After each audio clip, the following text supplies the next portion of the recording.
It's time for The Scribble, your weekly fix of celebrity chats, bizarre stories in the news, and basic random chatter with best-selling author and syndicated radio host Jeremy Bradley. Make sure your seat is in the upright and locked position and your barf bag is securely in place. Here's Jeremy Bradley.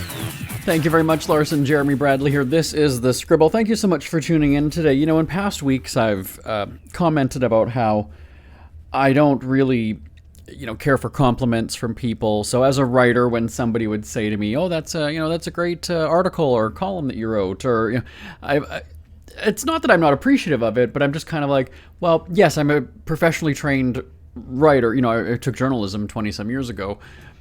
So that'd be like telling a chef, "Oh, that was a good meal." Now, I mean, chefs maybe have a different kind of an ego than a writer does. So maybe they like to hear that kind of thing. They need to hear that. But again, like Wolfgang Puck or whoever is kind of like, yeah, I know it was good because I'm Wolfgang Puck, right? So not to say that I'm on that level in terms of writing, but, after you've done it for a long time, right? Like it sort of gets old and you're kind of like, yeah, I know I'm a good writer. And, I appreciate people saying it. It doesn't, make my day. Here's what made my day though, okay?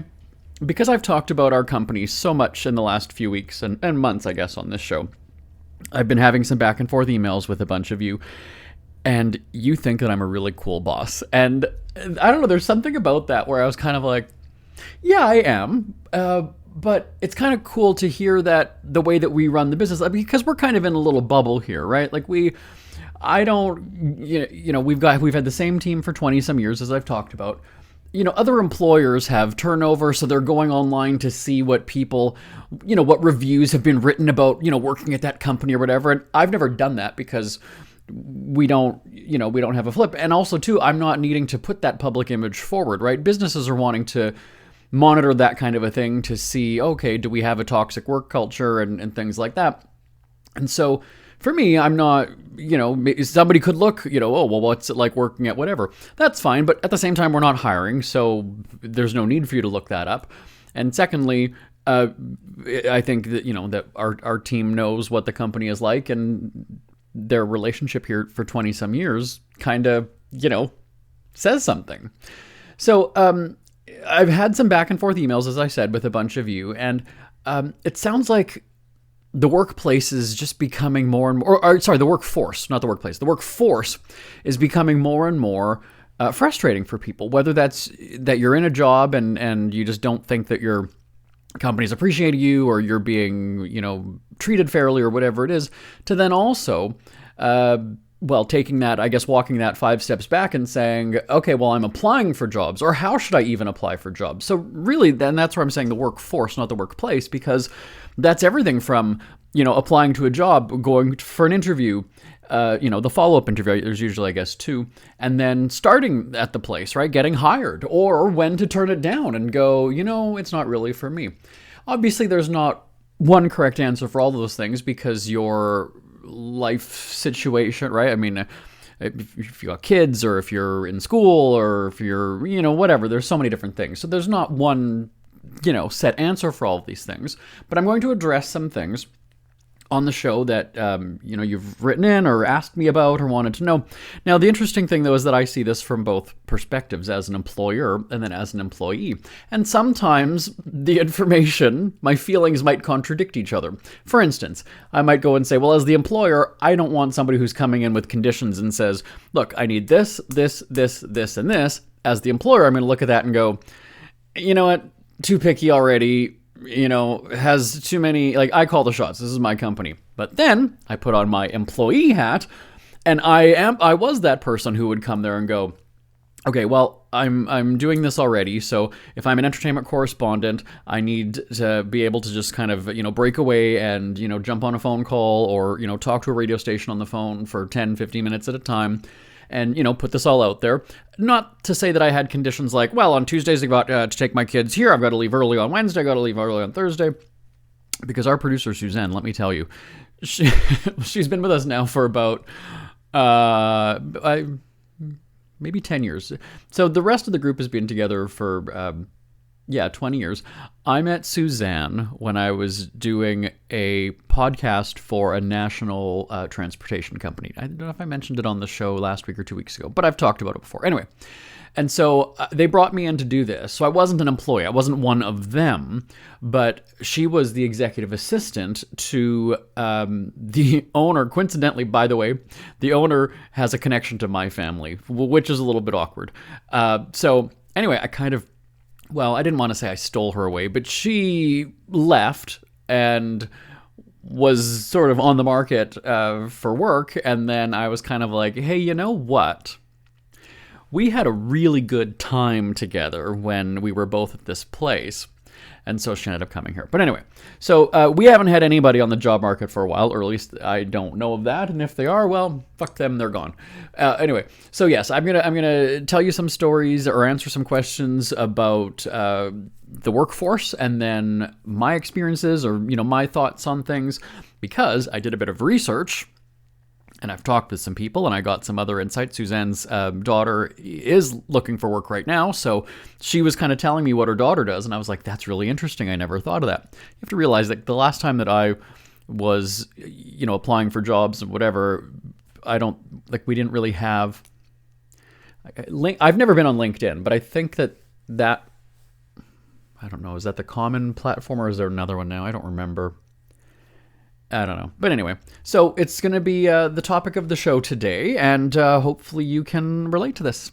And it starts on the Scribble right after this. Isn't it crazy that you wait for payday, but before you know it, you're strapped for cash again? It's time to stop blowing your money and become a smart spender with the book, The Official Guide to Being an American Cheapskate, at cheapskatebook.com. Learn simple ways to cut costs at home every day and during special times of the year. Don't go broke at Christmas. Don't remortgage the house for a fancy vacation. The book is filled with tips to save you money throughout the year. Check out the best-selling book, The Official Guide to Being an American Cheapskate, at cheapskatebook.com or on Amazon and iTunes.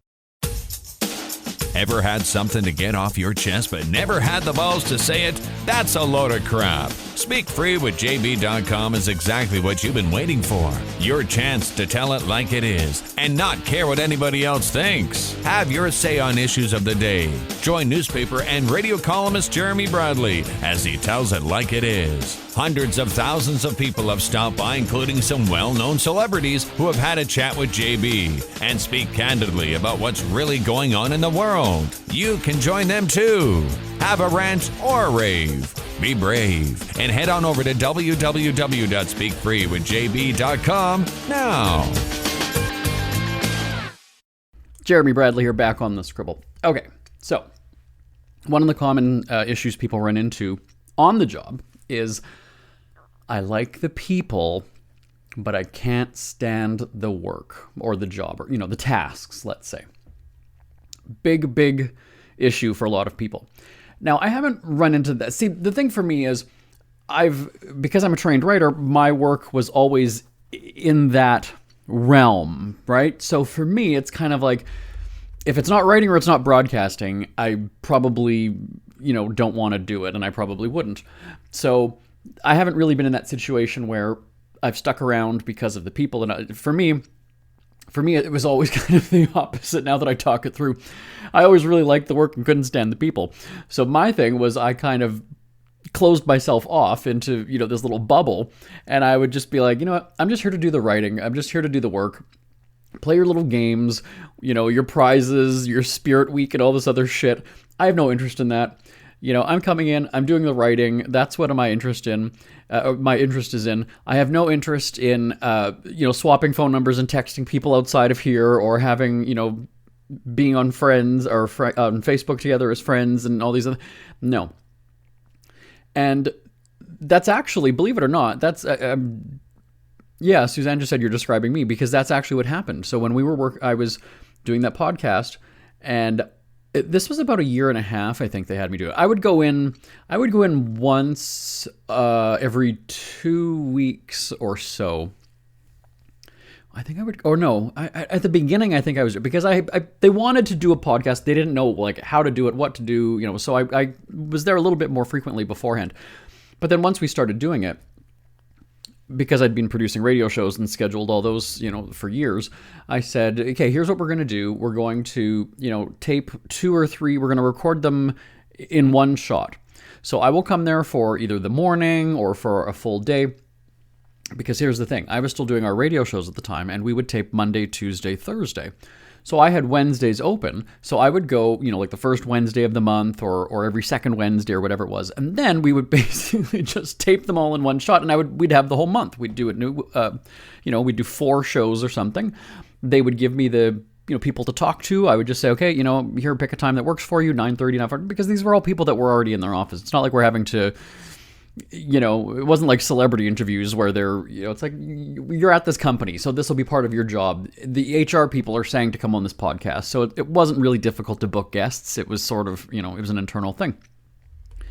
So Suzanne early on had asked me for my phone number to text.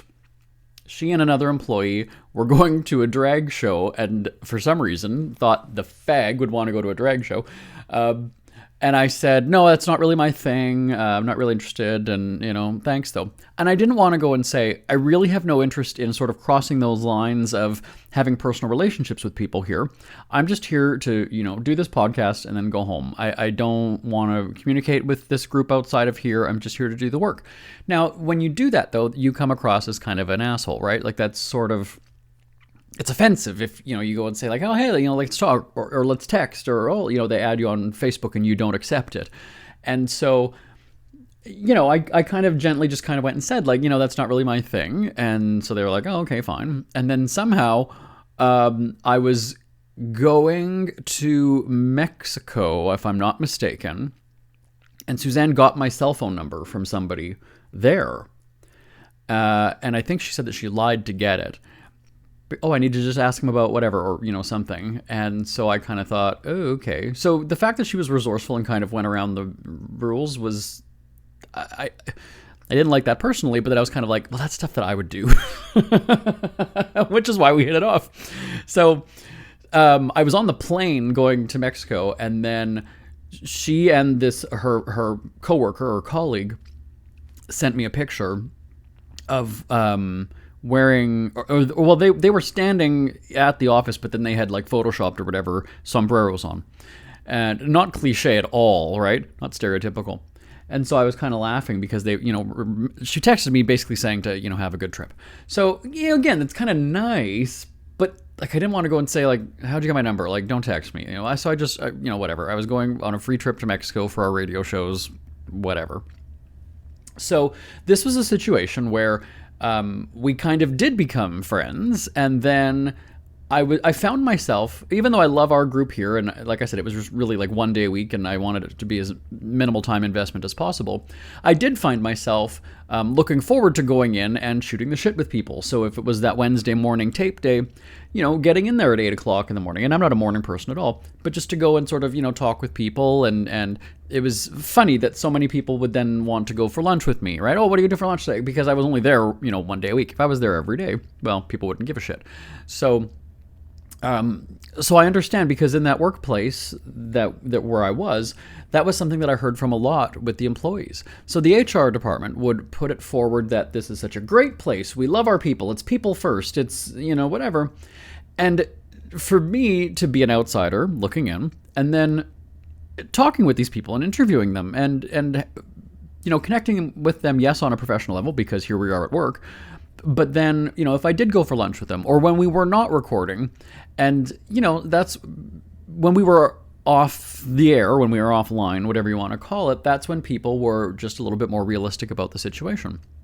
And so they had, on their marketing team, he was the video guy, but then somehow he got looped into doing the audio for the podcast, because I said, I'll host it and I'll talk to people, but I'm not sitting there and going to be, editing it. And I'm used to interviewing celebrities and people who have media training, so they know how to speak and they know how to, I'm not going to sit there now. I don't have time to go and edit it. And we're definitely not using my team to do stuff like that, because this is your project. You're not paying for my team. This is just me, doing this on the side. So it was interesting to hear how people, they would want me to do a segment about, Spirit Week is coming up, or whatever the hell they were doing, games and this and then. So once we stopped recording, the people were like, "Oh my god, that's so lame," and they would have the same argument, which is like, I'm an adult. Like, why am I playing for a $5 coffee gift card? Like, I don't give a shit. Like, this is, I'm just, and something like I said earlier is that I'm just there to do the job, right? These people would go and say, I'm not there to do like exercises at noon and, do all these things. I'm there to, whatever your role is, accounting or sales or marketing or something. That's why I'm there. I'm coming in, I'm doing that, and I'm going home. So the problem of I like the people but can't stand the actual work. I mean, I guess you have to sort of weigh that out and say, is it enough to distract you, right? Because if your team, let's say you're on marketing, your team is really fun to work with, but you absolutely hate marketing, well, that softens the blow because you've got these people around you that distract you while you're doing the work, right? Now, if it's people in other departments or something and you're kind of sort of stuck on your own, I mean, that's also a little bit different. But again, I mean, if you find yourself at the end of the day going home and saying, oh my God, I've got to do paperwork again tomorrow or whatever, I mean, is it really worth it? You have to remember, though, that it's not like when you leave a job, you just, you totally lose contact with everybody. It's like when they do on The Bachelor and Bachelorette, they make it seem like you're, well, if you walk away that you're just never going to see these people again. You're never going to have the opportunity. How many times did they connect on Instagram and all of a sudden now they're dating again or, but to make it seem like, you're never going to see these people again, you're never going to hang out. Sure, you might not be spending 8 hours a day with them anymore, but you can still be friends, right? You can still have that friendship. So I would say it depends. If the people are enough to distract you so that you get the work done while you're chatting and having fun, then fine. But if you leave there going, oh my God, I can't stand spreadsheets or I can't stand whatever, then, I mean, why are you in that role to begin with, right? So that's my take on that. Now, next up, I like the job but hate the pay. Here's the thing. And it reminds me of the audio guy that I was just mentioning a couple minutes ago, because what would happen is we would tape these segments, and then he would, sometimes there would be either we would finish early and we'd have a lull before the next guest would come in. They'd built a little studio in kind of a side area for us.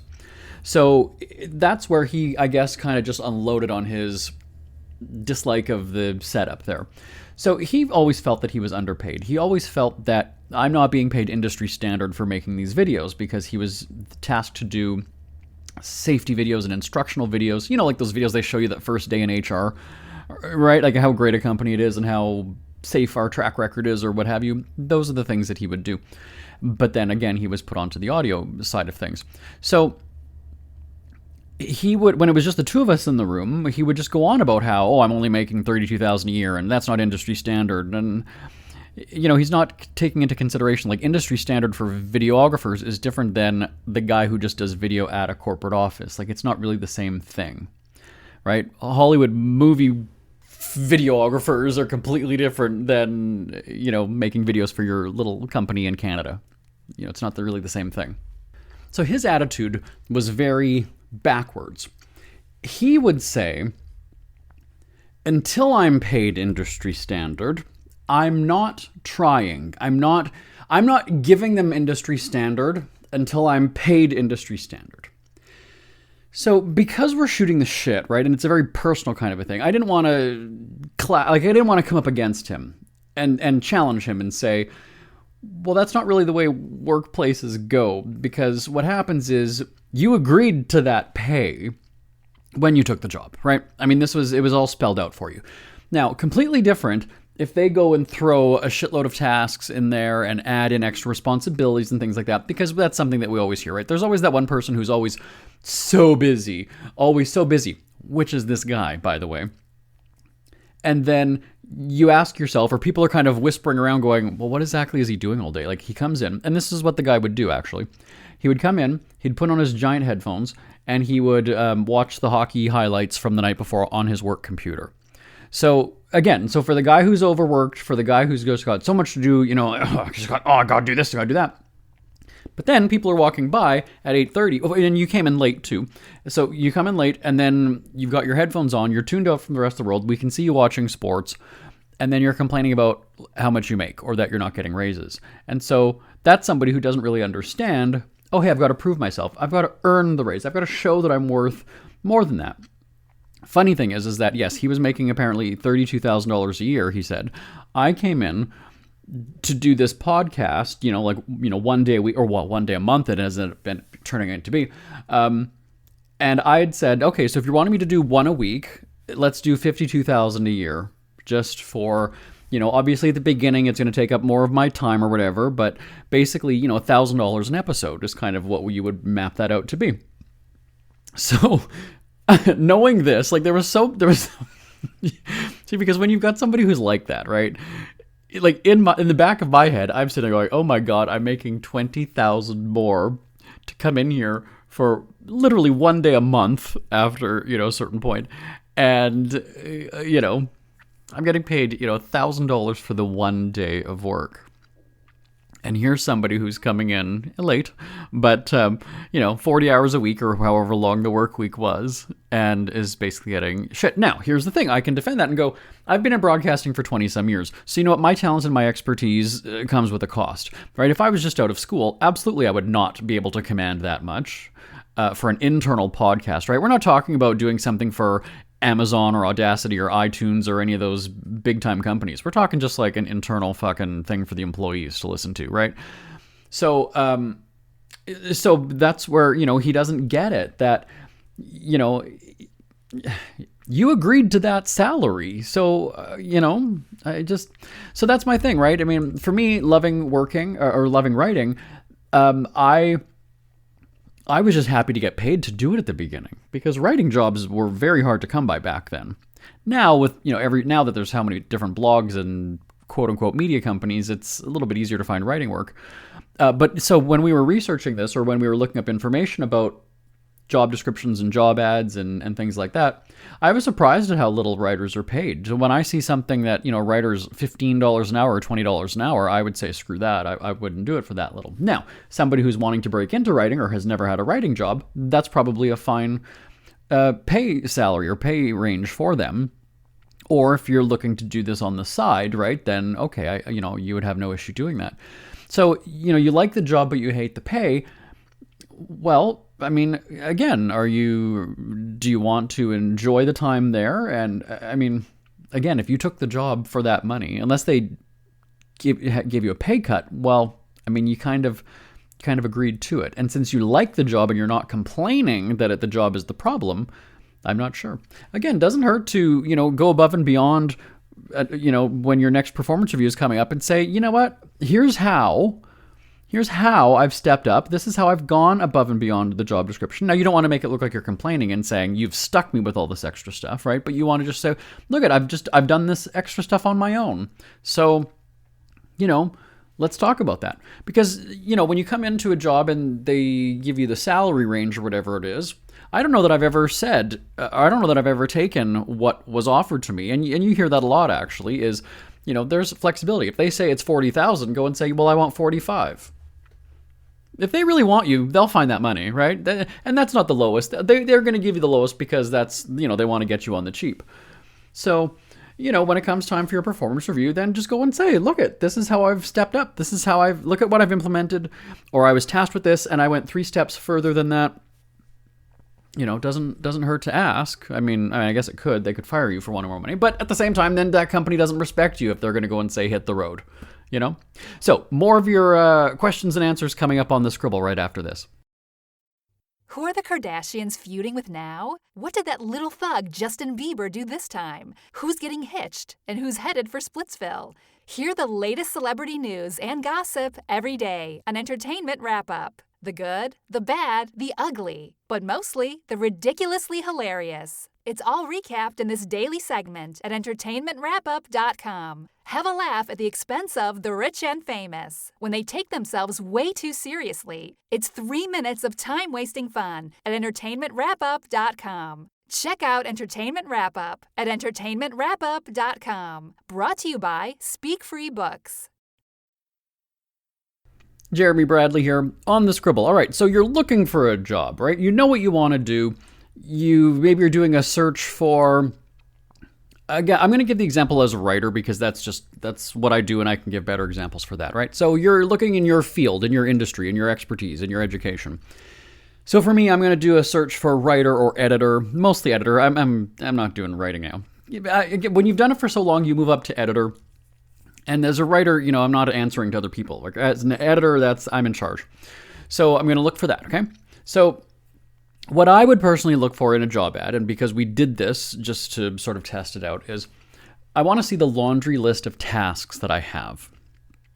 Okay? So if the job ad is editor, then I don't want to see that I'm writing, that I'm doing administrative work, perhaps administrative in the sense of, okay, if we're dealing with freelancers, I handle their invoicing and stuff like that. Okay, fine. That goes along with being an editor.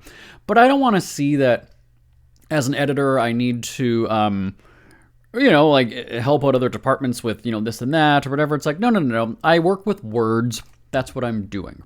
So if it seems like they've combined more than one job into that job title. For instance, we actually saw when we were searching, because Bonnie Winter's our executive producer, her kids live in Calgary. So I said, all right, let me just look up, broadcasting jobs in Calgary. So we found one that was an on-air video blogger, or video host or something. And it was for like a retirement community, and you were going to be hosting a show on their YouTube channel to give advice about finances, staying active, just a whole bunch of different things about sort of that boomer life. So that's great because the job ad, like I said, was, a video blogger or YouTube host or something like that. So then you read the actual job description, and it says that you're going to be answering the phones, you could be greeting guests, you could be doing, you'll be assisting during off-site events for the organization. And I was kind of like, well, see, now it's not as specific for a video host, right? Like there's kind of all these now extra tasks being thrown in there. And so when we were searching this, we saw that job had been posted at least 2 times before. Based on the dates of them, though, it looked like it was probably 3 times, because they would list it for either 2 weeks or 3 weeks at a time, and then it would be reposted. So from the times that we saw it posted twice, but we're thinking that it was 3. And so that's the first thing that I said to the team here was, a trained broadcaster, so somebody like me, if I see that, you caught my eye with it being an on-air host position. Okay, great. I'm there. I'll sit there. I'll host the show. I'll help book guests. I'll do all that kind of stuff. But then when it started saying, like answering phones and handling, public inquiries and all these things, that's fine if they're going to be forwarded to me. But I'm not manning the fucking switchboard to cover somebody's lunch if I'm the on-air host. Like that's just not something that an on-air host would do, right? So they could have put it as like, a marketing specialist or something more general, and then show me all of the tasks that go along with that. And one of the other examples that we saw was in, I think it was Toronto, where it was an actual newspaper reporter. And this is something that, my industry, people at that, at the writer level do have complaints about. For people who are like my age or who have been around for a while, is that, okay, so you're the journalist, right? Or let's say now it's multimedia journalist. So back in the day, if I was applying for a newspaper reporter job, it was, you're coming in and you're basically just you're going out covering stories, writing it, and that's your deadline. You were the journalist. You had editors back in the office. You had photographers in the office. There wasn't video necessarily back then. But later on, you did. There were video people. Sometimes there might even be 2 or 3 of you from the same outlet there because you got a photographer. You've got you as the journalist. There might be the video person. So there's 3 of you on the scene. Now you go and look at multimedia journalist. You've got to write. You've got to shoot video. You've got to edit the video. You've got to upload the video. You've got to post things to social media. You've got to do, all these things. And I look at the salaries and I'm thinking that's actually less than what was being paid 20 years ago. And the big companies, as we know, are making more money than they ever have, but yet they're laying off and they're, really cutting down the newsrooms and things like that. So that's something that I would look for is if it's a writer job, it shouldn't include shooting video and all these things. That's where I would then come in and say, okay, the salary doesn't jive though. And I'm not saying you would then go and combine it and say, okay, well, I want to be paid as a video editor, as a photojournalist, as a whatever. I'm not saying that. But I would, if that was my, if I was at the job interview or whatever, and they talk about salary, that's where I would go and say, first of all, do your research as to what that position pays where you live, right? Because a newspaper journalist in Toronto is going to pay something much different than Jasper, Alberta, a small town. So definitely find out, and again, when we use that term industry standard, again, think about specifically, though, your industry of transportation or whatever it is, right? Like, that's very, very specific. But don't just go and say, videographer, because that's too general. And obviously, there's an entire industry in Hollywood that's got that. So, so that's what I would look for in job ads, is seeing the laundry list of things that they want you to do. And if it doesn't show the salary, again, this is where people will go and say, don't respond to the ad asking what the salary is, right? Just send your information. And for me, back in the day, I actually liked, I was applying for jobs via fax machine. But if there's an email address, which they never want, right? They always want the form because they want to collect all the data. They want to have it easily put into a database rather than just a resume that they'll print out. If there's an email address or something, I would just email and go, what's the pay? And by the way, there's in some jurisdictions, in some locations, it's the law that they do have to post the salary. I know in California, New York is similar. So, but apparently that comes across as being like, well, they just want the job for the money. Well, yeah, I mean, that's why you work, is for the money. Yeah.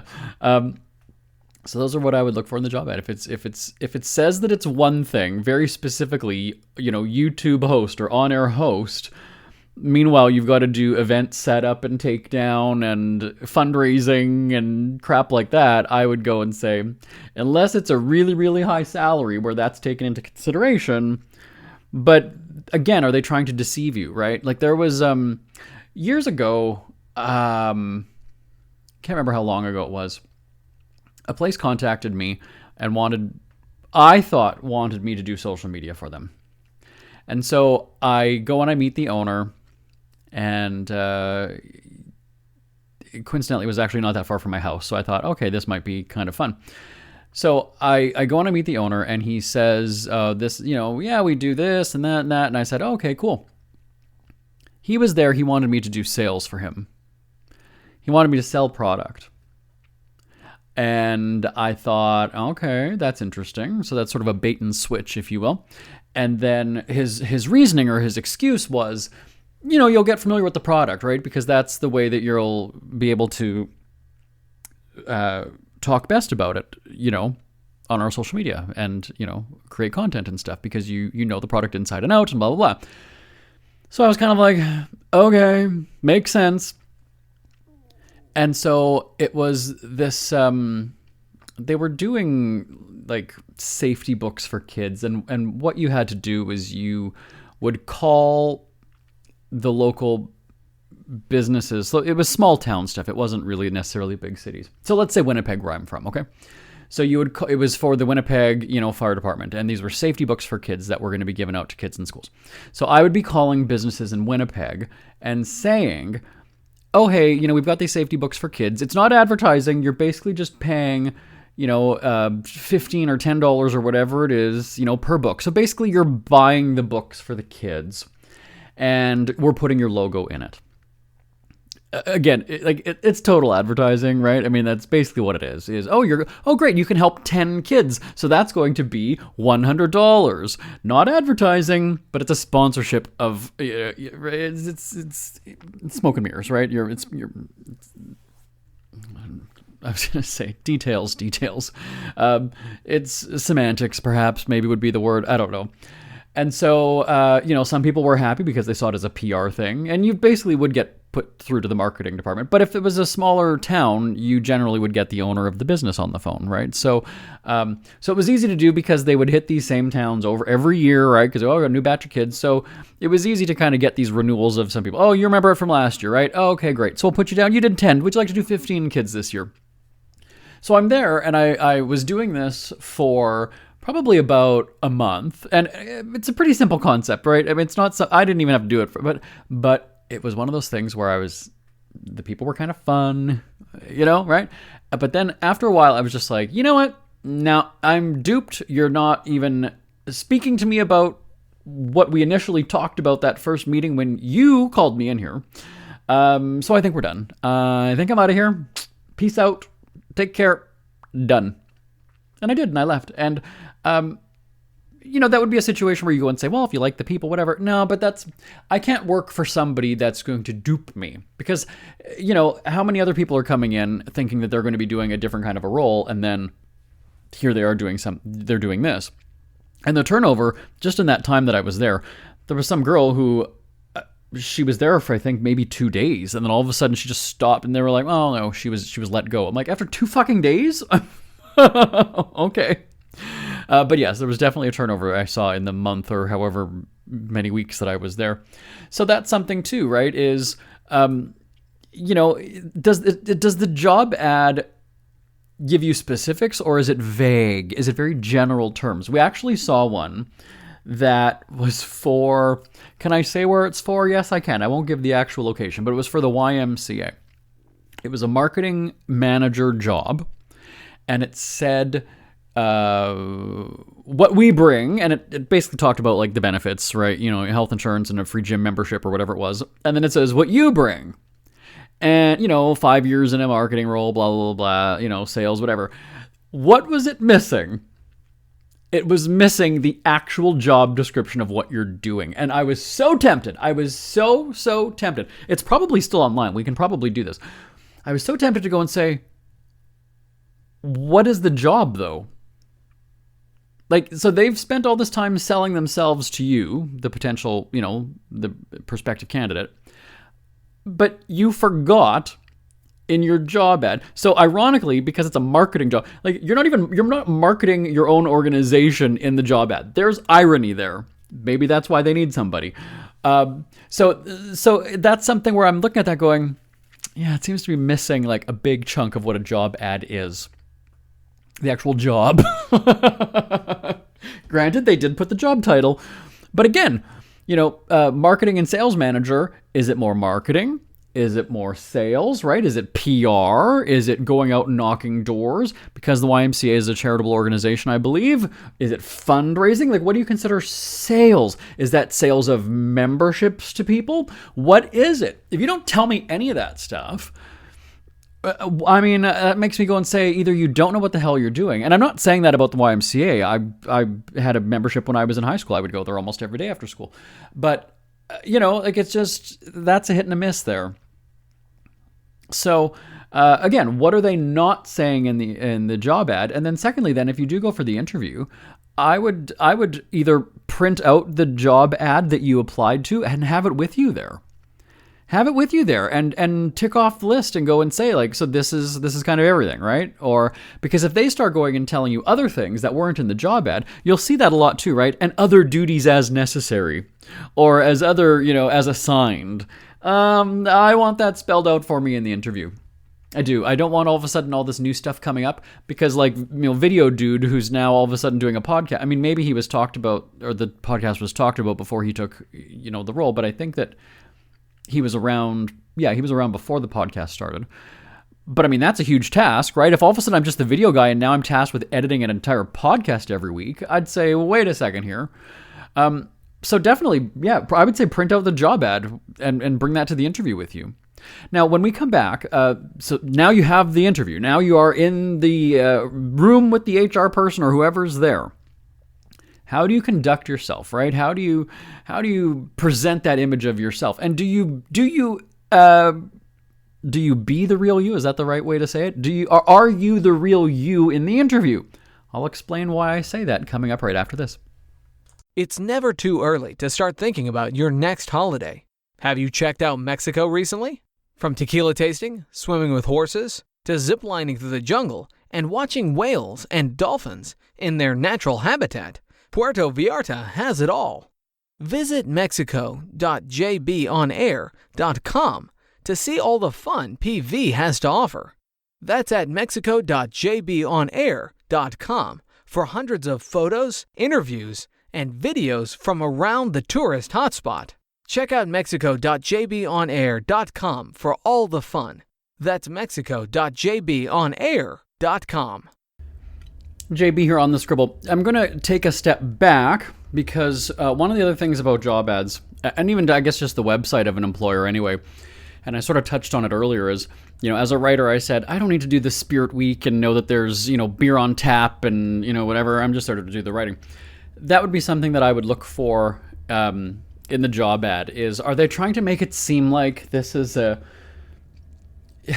you can make it look like a professional workplace, but if they use too many like exclamation marks and I just kind of wonder, am I even the right demographic for them, right? Am I too old? Am I going to feel like these are just a bunch of young punk kids? Is that they feel like they need to entertain me, they need to keep me engaged, they need to be whatever, so that's something that all those, selling points, like, let's be honest, if I'm looking for a job, I don't want to have to click through 4 pages of the company selling itself to me. Just show me the job opportunities. Let me just click. I want to read about the job. Tell me what it is. Tell me, how much you pay me, what you offer me. I realize those are nice things to have. Free lunch, obviously, that's cheaper than you having to make lunch or buy lunch, every day. But again, like I said at the top, there's no one set answer. I mean, obviously, there's some people that definitely appreciate beer on tap, and that's going to motivate them. But one of the things that comes along with that is the expectation, because I've heard from people, is they expect you then to either do longer days, right? Because it's there to make you comfortable, right? If they provide the food and the drinks for you, well, you'll work until 6:30 then instead of 5. Or you feel like, well, I played video games for a half hour, 45 minutes, so I'm going to make up that time later. Like I said, I'm there to write. I'm not there to have fun at lunchtime. I'm not there to do whatever, do the work, and then I'm done and I'm out of there. So again, like I said, your lifestyle is different than mine. I don't have kids. I'm just, maybe I'm a fuddy-duddy or I'm a curmudgeon or whatever, however you want to look at it.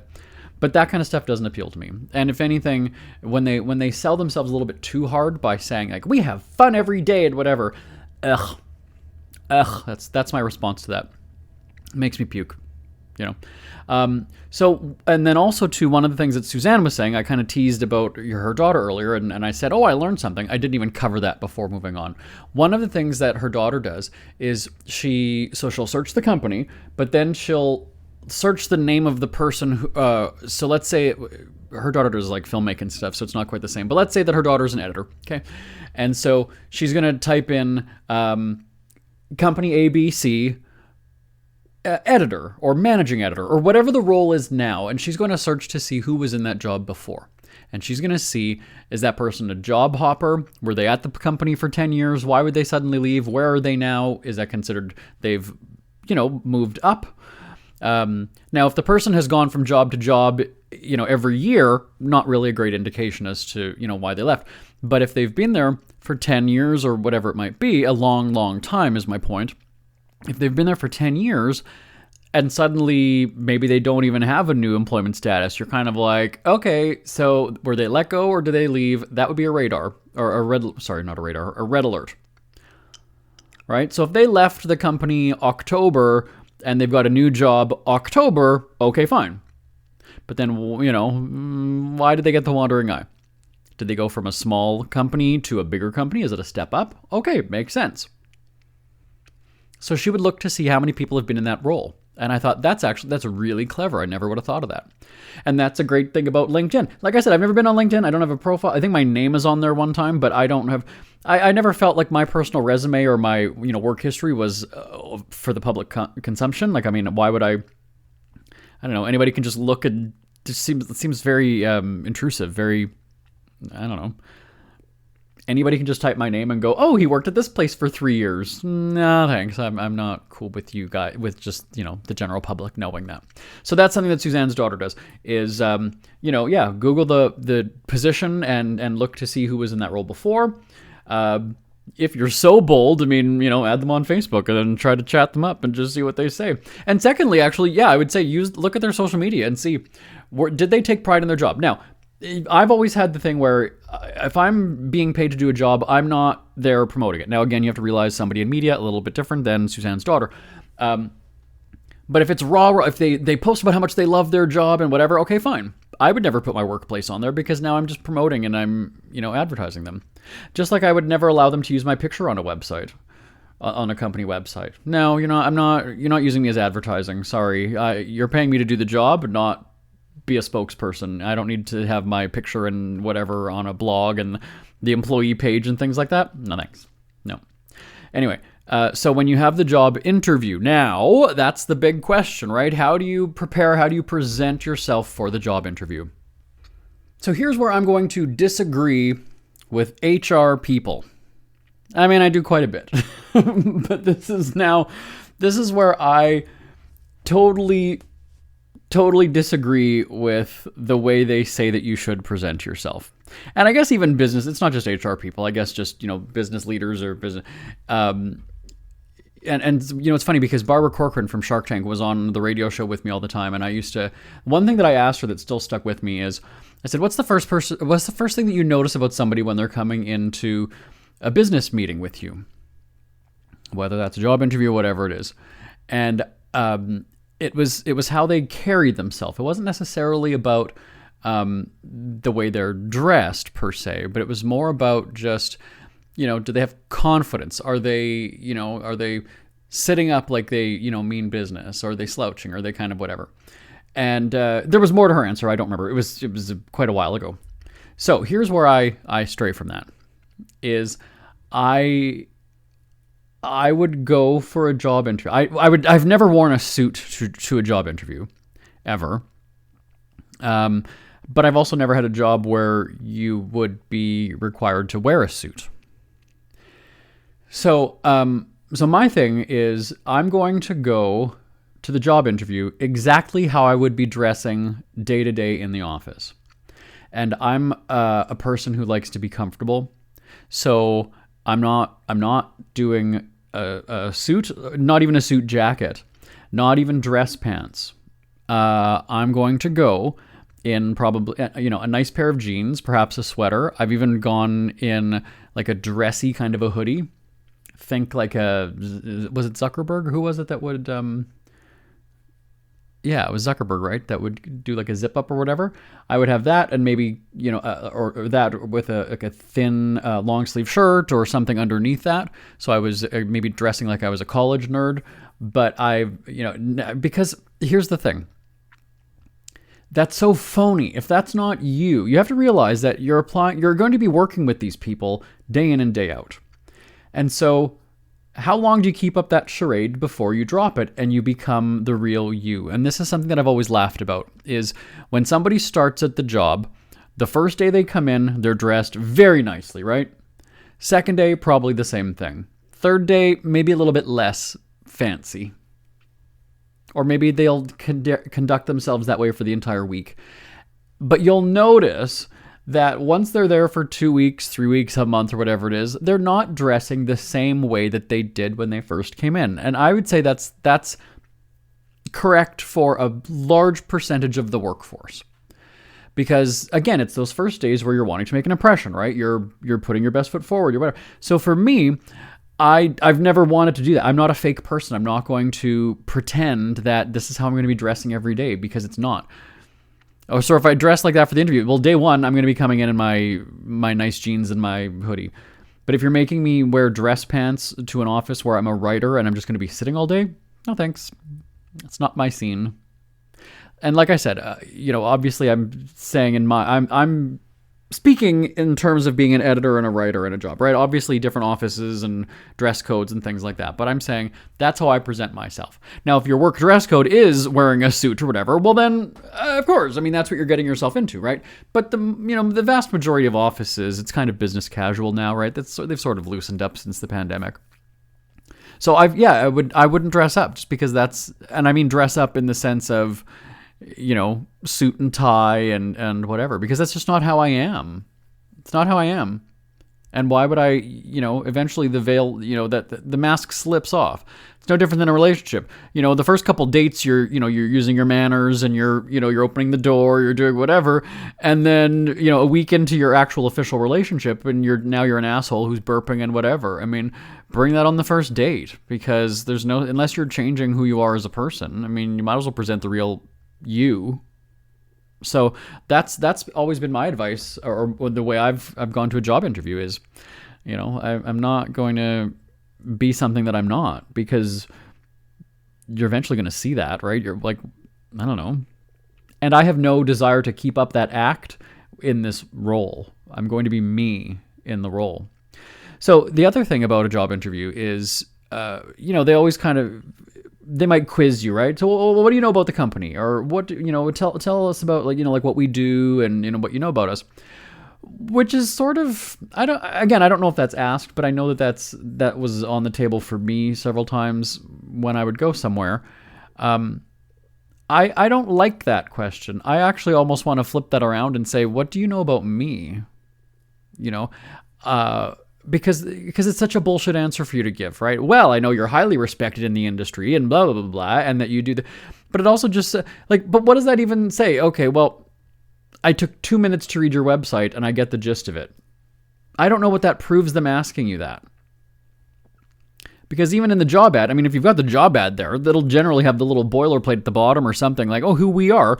Well, you can just go and say, well, it's right in front of me. Do you want me to just read it to you? Right? So that's why if you bring the job ad, because they'll be sitting and making notes about you, I would say go there with pen and paper, because at the end, they're also going to say, right, do you have any questions for us?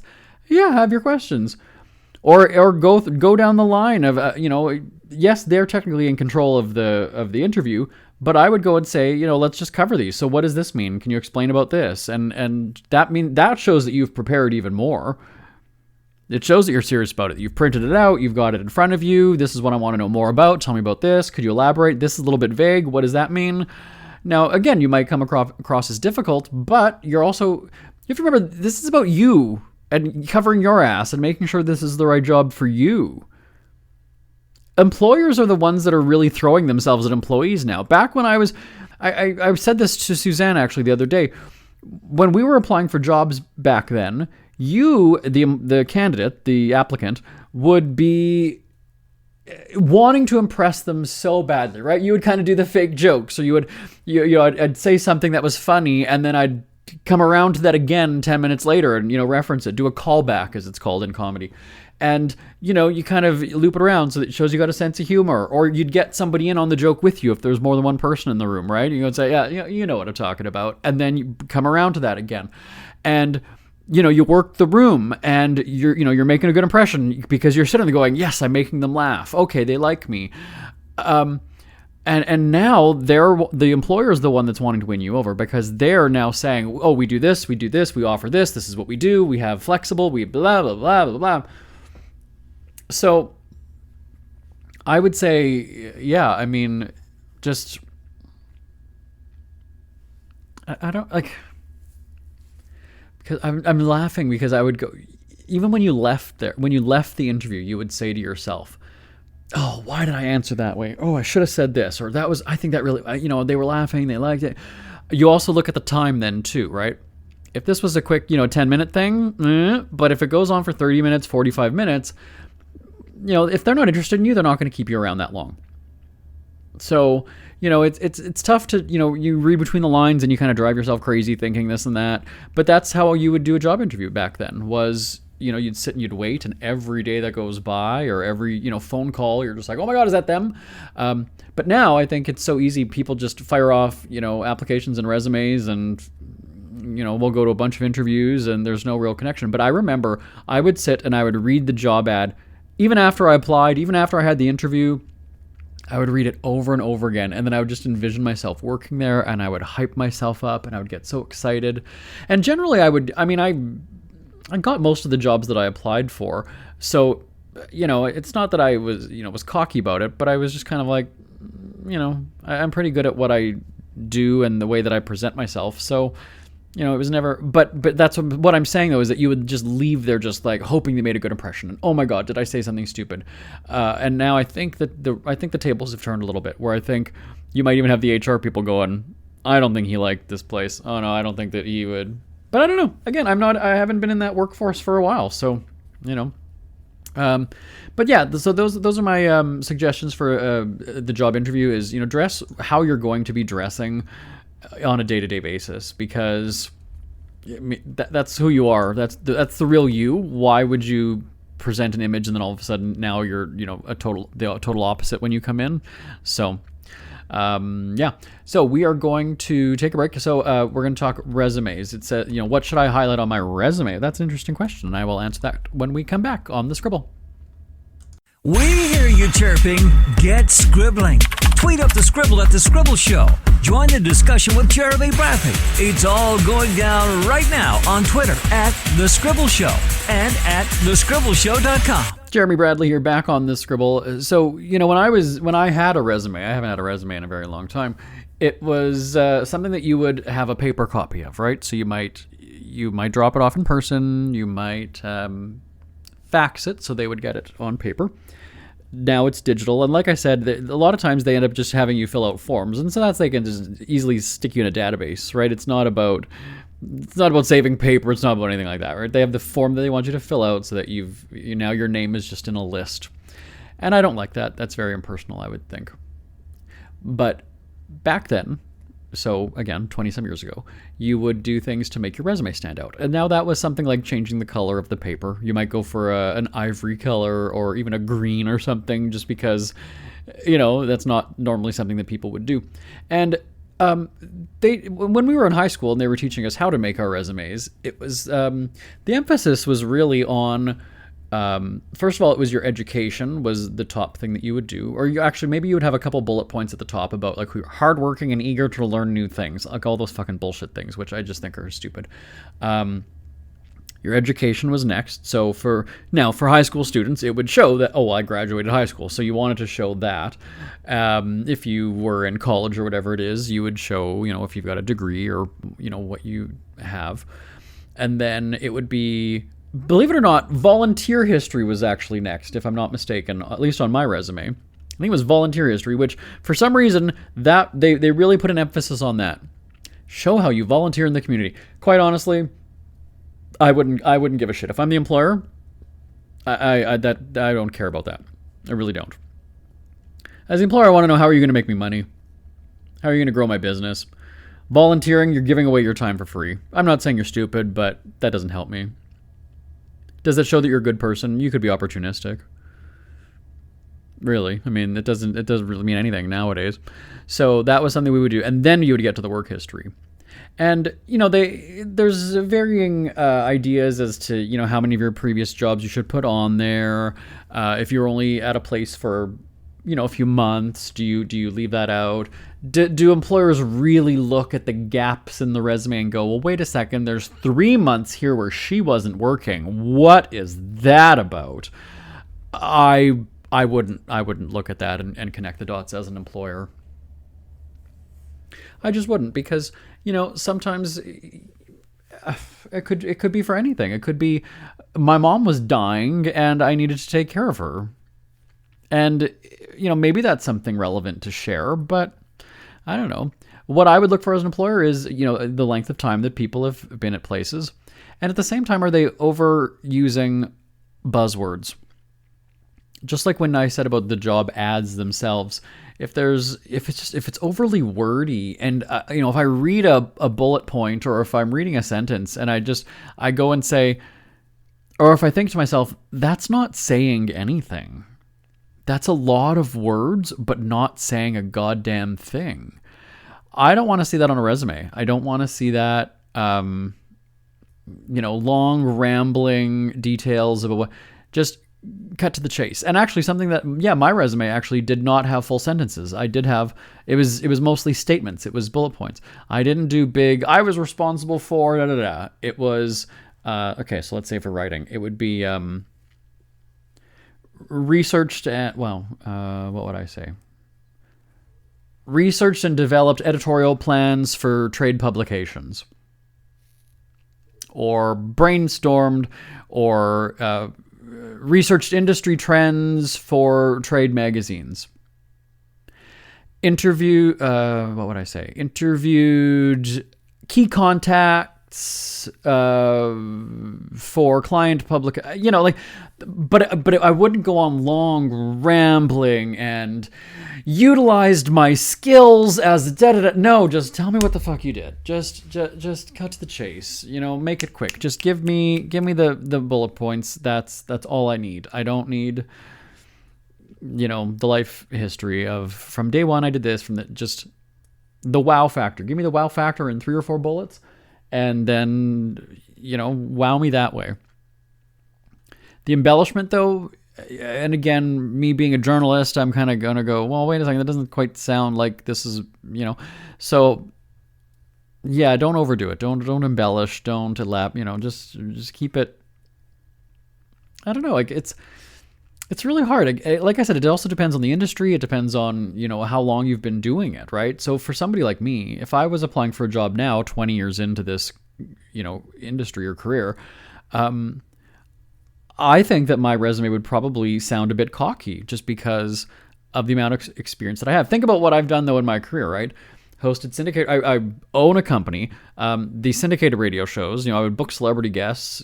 Cover red carpets. Market the radio shows to stations. Land advertisers. I mean, I did everything at the very beginning. So that's something that obviously you would want to tell your potential employer, right? This goes to show that I know what business. I know how to run a business. I don't know that there's a way that you wouldn't seem cocky in doing it, right? And that's kind of. I mean, your resume is basically bragging about you. It's really what it is. So. But the resume is, and they also talk about a cover letter. I'm just kind of like, ugh. They're sort of a duplication, really, right? I would, really the cover letter is the sentences of the resume, I would say. If you're not writing in full sentences in your resume, well, your cover letter kind of does that for you.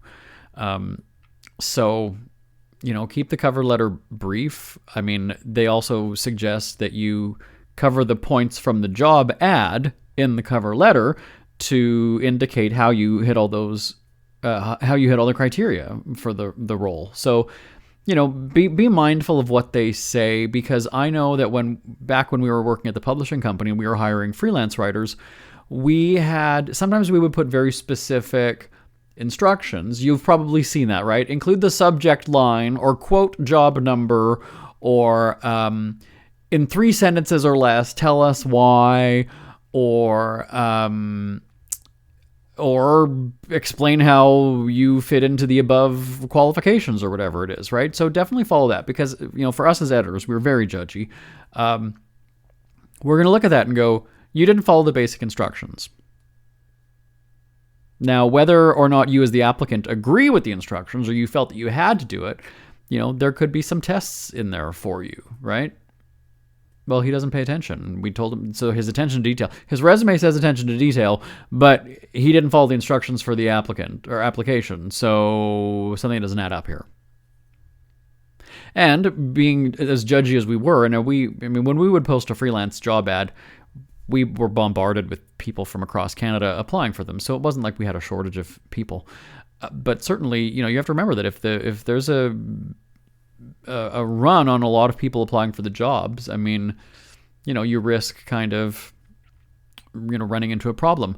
One of the other things that I would just say, I know we've sort of jumped around about like resumes and whatever, but one of the things about a job ad too, I mentioned about that on-air YouTube person, was I would almost mention that too. Now again, it depends on how you present it. But if I notice that the job ad was posted 2 or 3 times, right? So if you're job searching, or you've seen it, but okay, I didn't apply the first time. Okay, I didn't apply the second time. And you see that it's applied or it's posted a 3rd time. I mean, I would work that into my cover letter and just go and say, hey, look, I noticed that you're still on the search for the right candidate. Because that shows that you've been interested for a while. So but again, it could go one of 2 ways. That could also be like, hey, you haven't found somebody, so what's the problem? And here I am, so bring me in. Now, that actually would be the way that I would do it. I would. I really would. I totally would. Absolutely. I should, the YouTube thing, I should look that up and see if it's still on there and say, hey, look, I know that you've been looking for somebody since however many, for 3 weeks or 3 months or whatever it is. You can't find somebody, so here's the deal. Kind of like, again, going back to Shark Tank, is when everybody else is out and there's one shark left, it's kind of like, hey, I can call the shots because, you need me now at this point. Where I would go and say, hey, look, you haven't found the right person, clearly. So here you go. Here's me. Here's what we do. Here's what I bring to it. See, I would have nothing to lose. Because it would just be extra money for me. It would be kind of, all right, I'll take a job doing whatever. I'll be a YouTube host. I don't fucking care. But, maybe now if my life dependency and my income and my house, relied on needing a salary, well, then I would maybe tone it down a little bit. But I would come in and go, because it might even show a sense of humor and just be like, hey, look, it's, I didn't find you on the first go round. You didn't find me on the first go round. Here we are. Maybe this is what it was meant to be. The third time is a charm. Here I am. Here's what I bring to the team. And that's what I would do is I'd be like, look, this is my experience. Here's what I've got. Here's how we can, and if it does say, so let's say this YouTube video thing. See, I don't do video. I do either radio or I do print. I don't do video stuff. But I would go and say, you know what? And I've already got ideas of how we can do this. I've already got, I've already got ideas as how we can build the audience for it. Now, here's the thing. I'm not going to tell them that right off the bat because they're just going to take my ideas and not hire me. So be mindful about that as well. Very quickly, because that just brought something up to me, was, again, years and years and years ago when I was applying for writing jobs, they would want you to demonstrate your writing experience by, 3 pitches that you would do for our entertainment section. And I thought, well, that's really odd. You're basically giving me work to do, and I'm giving you story ideas in return. So think about that, right? So however, let's say that you had 15 candidates and you wanted the candidates to each give you 3 stories or feature stories or in-depth stories that you would produce. Well, now you just handed them your own creative ideas. So there's a woman that I know in Winnipeg. She was in the media world before. I honestly lost touch with her a couple of years ago. But she was applying for a communications job.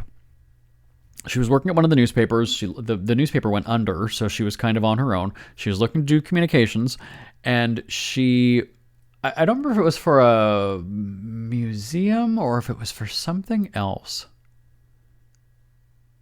It was for an ice cream company. That's right. That's right. Okay. It was a marketing job. Sorry, it wasn't communications. It was the marketing manager of an ice cream company that was launching.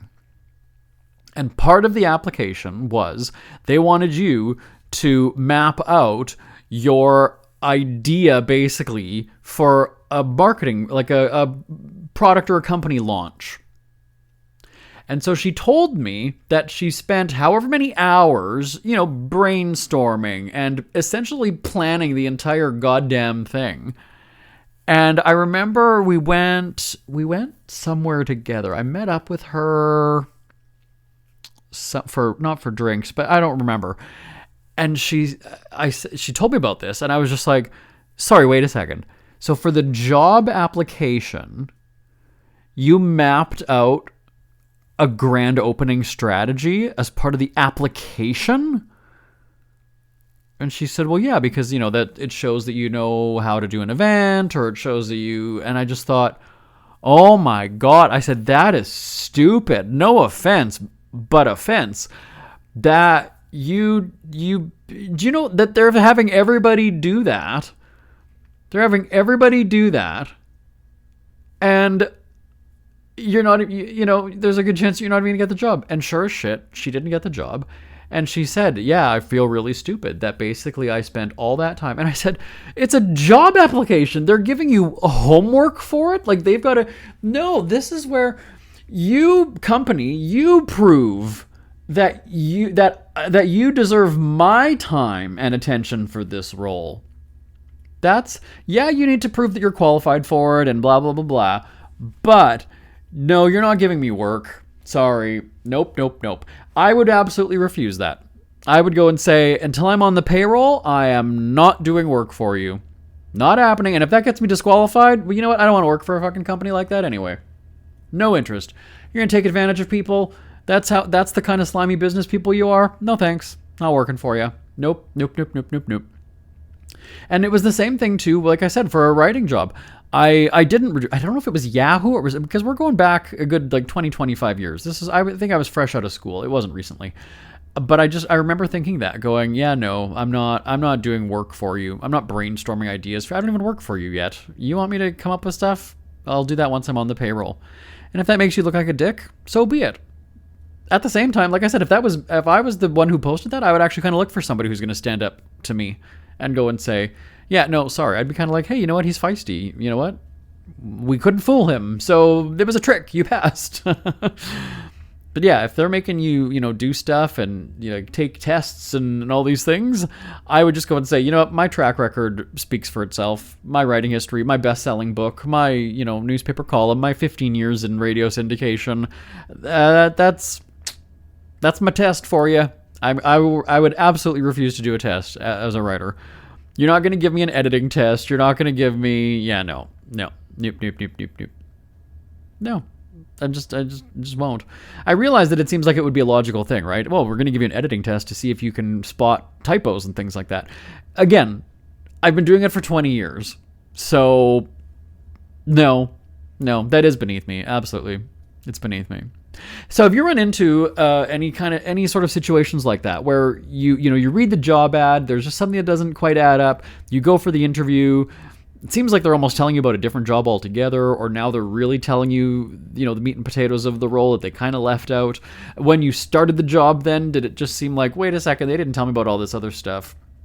Those extra duties as necessary or as required, do they take advantage of that? Do they start throwing everything at you? How do you dress for an interview?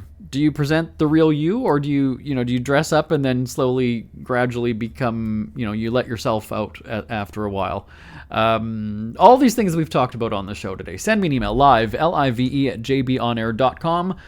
L-I-V, live at jbonair.com. We're out of time. Another supersized Scribble. We hit the hour mark. Ding, ding, ding. My name is Jeremy Bradley. This is the Scribble. I will talk to you all same time, same place next week. Happy job hunting, everybody. Bye-bye for now. Want more Scribble? Check out thescribbleshow.com for past shows, celebrity interviews, cheapskate tips, and more. That's at thescribbleshow.com and on Twitter at The Scribble Show. The Scribble is a speak-free media presentation.